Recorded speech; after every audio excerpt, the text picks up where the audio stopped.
Tyson has really been a very interesting story over the last couple years. We've definitely seen a lot of slimming down in terms of their capacity.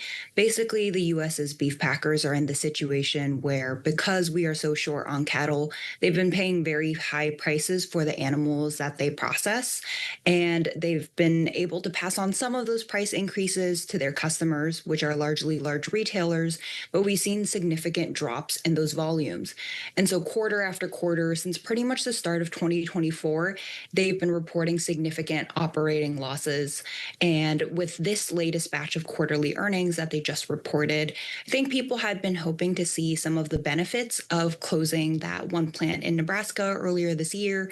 But it really seems like that wasn't enough. They cut their profit outlook and deepened their estimate for their beef segment operating losses. And so I think they decided that there were just more actions that still needed to be taken. Well, prices just keep going up, Ilena. I was looking at this. It's not just the prime ribeye that you want to put on the grill later today. Ground beef up 25% since the beginning of 2025. Beef prices overall up 12% year over year. Should we expect them to go higher? It's really hard to say. I think right now we are sort of in like what is described as like the peak of grilling season, which runs from like Memorial Day to Labor Day. So this tends to be a very strong period for seasonal demand. But some of the early data that we've seen coming out from July 4th has actually revealed a little bit more pushback from consumers than the industry expected. Not that consumers aren't buying beef, but it seems like this may be the highest price point they're willing to pay. That being said, even if demand like flatlines a little, supply still remains fundamentally tight. The latest data we saw from the USDA really still shows the cattle herd very close to its near five-decade low. And the process of rebuilding takes several years and also actually requires supplies to be a little bit tighter before they get better. So I don't think we'll see a significant drop in prices soon. We're going to get to why there might be some relief when it comes to supply in just a moment. But Tyson versus some of the other companies and the other producers, how are they handling the shortage? Kind of the same. Pretty much everyone has done some sort of pullback in capacity just to make it a little bit easier to operate. JBS did a similar move earlier. All of these businesses so far have been really relying on other segments of their business to stay profitable. So their chicken business in particular has been doing pretty well just because consumer demand there has been very strong, sort of allowing for continued year-over-year growth. We've had a couple of sort of oddball impacts that, like the screw worm was a big story earlier this year. I hate to do that while you're eating breakfast on Sunday, but also the lack of imports from Mexico. Both of those could turn. Could that bring some relief for the months ahead?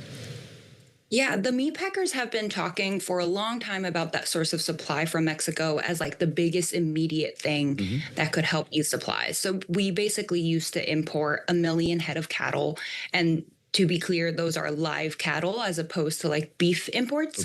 And those are brought into the U.S. Those animals are raised in the U.S. for some time before being processed into meat.